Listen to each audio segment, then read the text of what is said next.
2012 онд Монгол улсад шинэ үеийн тагнуулын байгууллага үүссэний 90 жилийн түүхтэй тохиолж байна. Эх орныхон тусгаар тогтнол улс үндэстнийхэн аюулгүй байдлыг сахин хамгаалах гэгэн сайхан үйлсийн төлөө зориулсан 90 жилийн шижгэр түүхийг та бүхэндээ хүүрнэж, уурал түүхийн хуудасаар буцаан аялуулах бяцхан аялалд барья.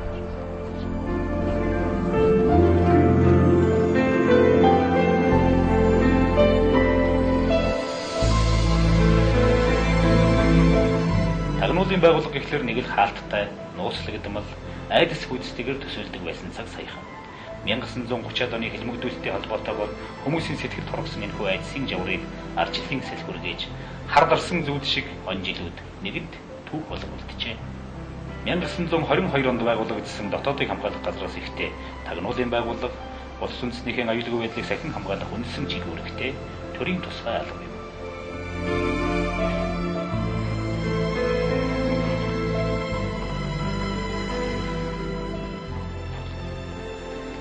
Тагнуулын байгууллагын үйл ажиллагааны талаарх иргэдийн ойлголт саналыг судлах зорилгоор 2008 оноос хойш явуулсан 3 удаагийн санал асуулганд оролцогчдын дийлэнх олонх нь тус байгууллагыг үндэсний аюулгүй байдлыг хангахад голлох үүрэгтэй хэмээн үзсэн төдийгүй тус байгууллагыг иргэдэд илүү нээлттэй үйл ажиллагааг нь явуулах хэрэгтэй хэмээн үзсэн байна. Гэвч тагнуулын байгууллагын үйл ажиллагааны зарчим нууцлал бэр суурилдаг учраас төдийлөн ил тод байх боломжгүй юм а. Сүүлийн үеийн тагнуулын байгууллага ардаргын туслан дэмжлэгийг авч ажиллахын зэрэгцээ олон нийтэд харилцаанд анхаарч нээлттэй хаалганы өдрийг зохион явуулдаг болсноос гадна төрийн болон төрийн бүс байгууллагуудтай хамтран ажиллаж мэдээлэл сурчлагын хэд хэдэн нэвтрүүлгийг бэлтгэн цэгэр дэлгэцээр дамжуулан үзэгч олондоо хүргэсэн байна. Мөн тус байгууллагын цахим хуудсанд хандах иргэдийн хандлт өдөр ирэх бүр нэмэгдсээр байна.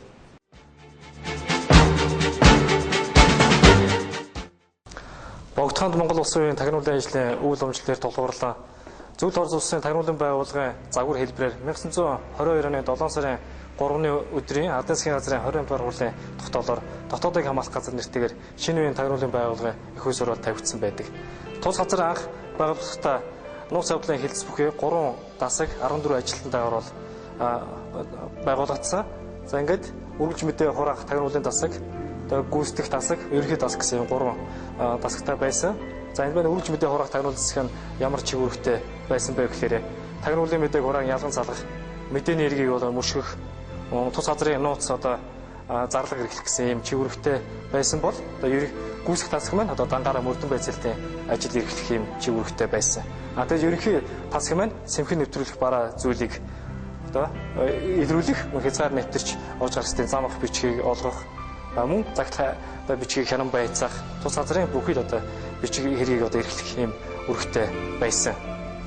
Анхны дараагаар Дашин Балдан дорж томилогдсон ажиллах болсон 1924 онд дотоодыг хамгаалах газрыг засгийн газрын харьяанд шилжүүлж 1926 онд гадаад хэлтсийг байгуулж тус газарт тагнуулын ажил явуулах, эрх үүргийг бүү болгон орон нутаг хэлд өөрсдийн салбар нэгжүүдийг байгуулан өргөдгөн бэхжүүлснээрээ үндэсний аюулгүй байдлыг хангах чиг үүрэг бүхий тагнуулын байгууллага сонгодог утгаараа үйл ажиллагаагаа явуулах нөхцөл бүрдсэн билээ.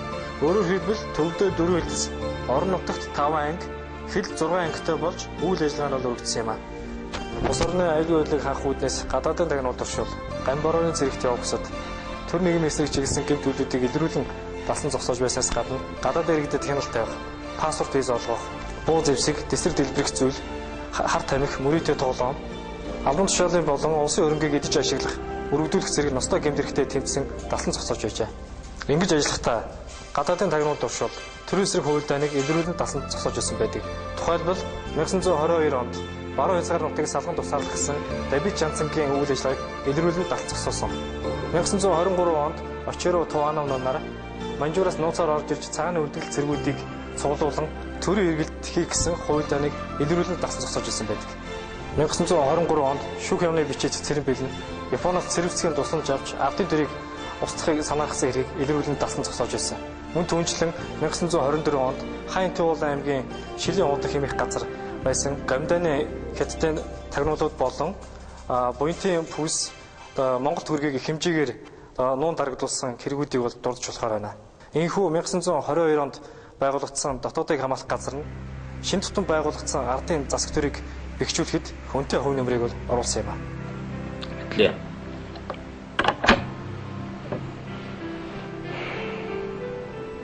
1930-ад оны сүүлээр Тагнуулын байгууллагын үйл ажиллагааны амжилт ажлын үр дүн удаан үргэлжилж чадсангүй. Монголын түүхэнд хар толб болгомжсон их хэмжүүлэлтийг эхлүүлсэн нь юуны өмнө тухайн үеийн төр засгийн удирдлагыг гартан авсан зүүнтний алдаатай бодлого, мөн дотоод явдлын яамд ажиллаж байсан зөвлөлтийн аюулаас хамгаалах байгууллагын сургагч зөвлөхүүдийн эрх мэдэл ихсэж тус газрын ажлыг өөрсдийн арга барилаар явуулж эхэлсэнтэй шууд холбоотой байлаа. 1920-ад оны сүүлээр Монголд эхэлсэн хөрөнгө оруулах үйл ажиллагаа лавны эдийн эрх хэмжээг хязгаарлах, сүм үдийг шахин авчих болон цаг үеийн нөхцөл байдлаас шалтгаалж 1930-ад оны ихэнх үеэс төр засгаас явуулж буй алдаатай бодлого шүүмжилсэн яриа өгөл газар авч энэ нь зарим газар зэвсэгт туслахад гаргахад хүргэжээ. Энэхүү зэвсэгт туслах нь төрийн албан агчтай амь насыг хохирох, улс оршоор ард иргэдийн өмч хөрөнгөд алдах зэрэгээр нам төрийн эсрэг хандсан хүчирхийллийн шинжтэй болж эхэлсэн юм а.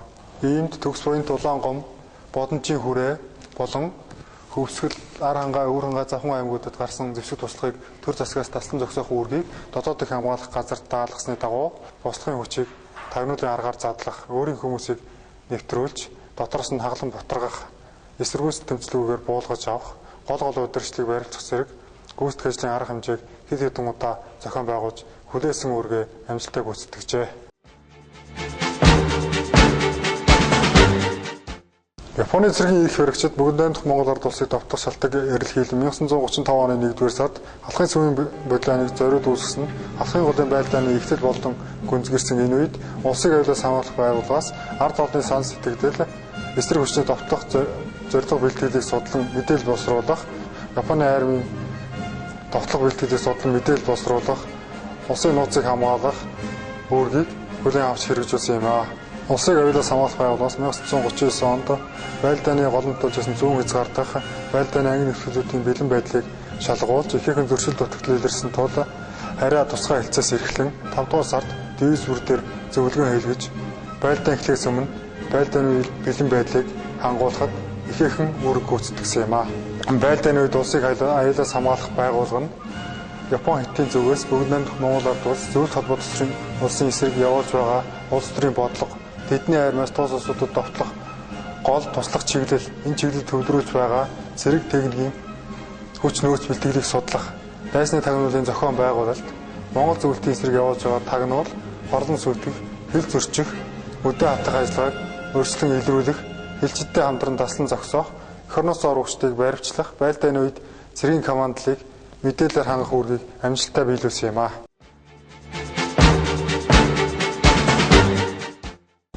1945 оны чөлөөлөлтөнд дотоод явдлын яамны улсыг аюулаас хамгаалах байгууллагаас Данзан, Дордог, Дөнхөржөв, Даваажив нараар удирдуулсан тагнуулын тусгай группийг Сүнэд, Улаанцав, Шилийн гол, Манжуурын чиглэлд ажиллуулсан байдаг. Энэхүү тусгай группийн үүрэг нь бол Япон гомдооны тагнуулч болон бүгд найрамдах Монгол ард улсаас дөрвөн гарч Японы тагнуулын байгууллагад элсэж Монгол улсын эсрэг үйл ажиллагаа явуулж исэн тагнуулчдыг илрүүлэх, сургаггүй алга болсон тагнуулчдыг эрен сурвалжлах хүрээнд олон тагнуулчдыг олж холбоо тогтоосон байдаг. Тухайлбал Японы завсардах шоронд хоригдож байсан Гоогогийн төмөн жаргалагч тагнуулчтай холбоо тогтоосноор 1945 оны сүүлээр сургаггүй алга болсон Суурин нууц Намдгийн Малай хүү тагнуулчийг завсардах шоронд цаазлагдсан болохыг олж тогтоосон байдаг. Дотоод явдлын яамны орлогч сайд Дөнхөржөв, Шилийн голын чуулган, Долон нуурын чиглэлд ажиллахдаа Японы тагнуулын байгууллагад элссэн 143 хүмүүсийг баривчилж мөн Японы тагнуулын пунктуудын тусгай баримт бичгийг бол олзуулсан байдаг. Мөн дээрх тусгай группүүдийн томоохон үүрэг бол чөлөөлөгдсөн нутгийн ард иргэдийг Монгол улсад дагаар орох дөрвөн нүх тухай ухуулж байсан явдал юм а.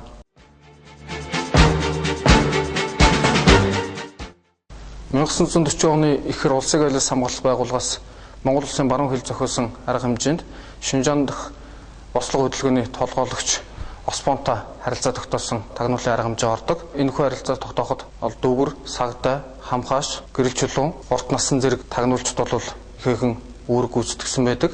1940 оны сүүлээр Оспоны бослого хөдөлгөөн нь Монгол улсын баруун хязгаардах ард иргэдийн амьдралд сөргөөр нөлөөлөх болсон тул улсыг аливаас хамгаалах байгууллагаас Освоны бослого хөдөлгөөнийг тасан зохицохоор тагнуулын хэд хэдэн арга хэмжээг авч хэрэгжүүлсэн байдаг.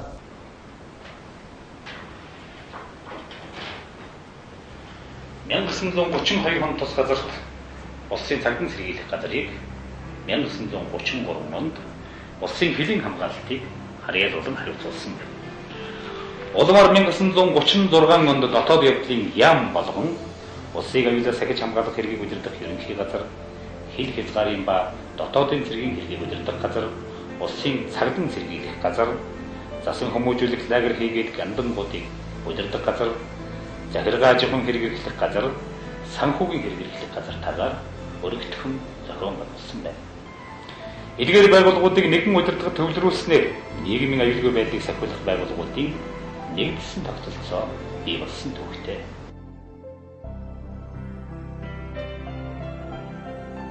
1960-аас 1990 оны хооронд улсыг аюулаас хамгаалах байгууллага нэг номын үзэл сурталыг хамгаалах нам улс төрийн байгууллага болон ажиллаж байсан хэдий ч улс орныхон аюулгүй байдлыг сахин хамгаалах үүргийг биелүүлсээр ирснийг үгүйсгэж болохгүй. Тухайлах юм бол гадаадын тагнуулын байгууллагын таган турших үйл ажиллагааг илрүүлэх, таслан зогсоох, урьдчилан сэргийлэх, дэвсгэр хүчин болон улсын онц чухал объектын аюулгүй байдлыг хангах, улсын нууцыг хамгаалах, улсын хилийг хамгаалах зэрэг төрийн өмнө хүлээсэн үүргийг нэр төртөгөөр биелүүлсээр ирсэн. За манай оронд 1990 онд өөрчлөлт шинжилж явагдаж нийгмийн шинэ харилцаан шилжсэн. Тухайн үед ажиллаж байсан нийгмийн аюулаас хамгаалах яамны бүтэц эрх үүргийг эргэж харах юм шаардлага гарсан. Иймээс бүгд найрамд Монгол Улсын сайдрын зөвлөлийн 1990 оны 4-р сарын 19-ний нууц 191-р тогтоолоор нийгмийн аюулаас хамгаалах яамыг улсын аюулгүй байдлыг хангах ерөнхий газар болгон өөрчилсөн. 1992 онд Монгол Улсын аюулгүй байдлыг хангах хууль батлагдсан гарсан. За энэ хууль гарснараа улсын аюулгүй байдлыг хангах байгууллагын үйл ажиллагааг 1922 оноос хойш анх удаа хуульчлан тогтоож өгсөн. За энэ хууль гарснараа тагнуулын байгууллагыг өөрчлөн шинжлэх, боловсронгуйлах их суурь тавигдсан. Энэ үеэс гадаад тагнуул, сөрөг тагнуулын үйл ажиллагааг төрийн хууль тогтоох дээд байгууллагаас тогтоосон хуулийн хүрээнд үйл ажиллагаагаа явуулах эрх зүйн үндэс бий болж ажиллах таатай нөхцөл бий болсон. 1993 оноос тагнуулын байгууллагын нэр мэдэн өөрчлөгдсөн. 1993 оны 12 дугаар сарын 20-ны засгийн газрын нууц 57 дугаар тогтоолоор улсын аюулгүй байдлыг хангах газрын бүрэлдэхүүнээс хэдийн цэргийг гаргасан. За 1994 оны засгийн газрын 11 дугаар тогтоолоор улсын аюулгүй байдлыг хангах газрыг тагнуулын төв газар болгосон.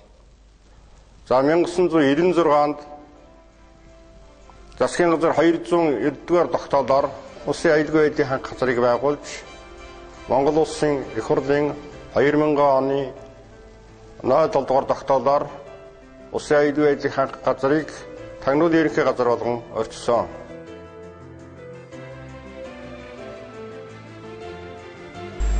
Эдүүгээ тагнуулын ерөнхий газар нь тагнуулын байгууллагын тухай болон гүйцэтгэх ажлын тухай хуулийг мөрдлөг болгон хуулийн хүрээнд ажиллаж үндэсний аюулгүй байдлыг тагнуулын аргаар баталгаажуулах, төр засгийн удирдлагыг төрийн бодлогыг боловсруулахад шаардлагатай мэдээллээр хангах үүргийн зохи төвшөнд гүйцэтгэн үйл ажиллагаанд төрийн хуулийг чандлан сахиж хүний эрх чөлөөг дээдлэн чадварлаг, цомхон, мэрэгжлийн байх зарчмыг баримтлан ажиллаж байна. Төрийн мэдээллийн аюулгүй байдлыг бэхжүүлэх, төрийн нууцын хадгалалт хамгаалтыг сайжруулах, кибер халдлагаас хамгаалах чадамжийг бий болгох, кибер орчны аюулгүй байдлыг хангах, гадаадын улс орнуудад ажиллаж амьдарч буй иргэдийн хүний 8 болон бусад эрхлээс сэргийлэх, олон улсын терроризмтэй тэмцэхэд хувь нэмрээ оруулах зэрэг нь орчин цагийн тагнуулын байгууллагын гүйцэтгэж буй толгомдсон асуудлууд болж байна.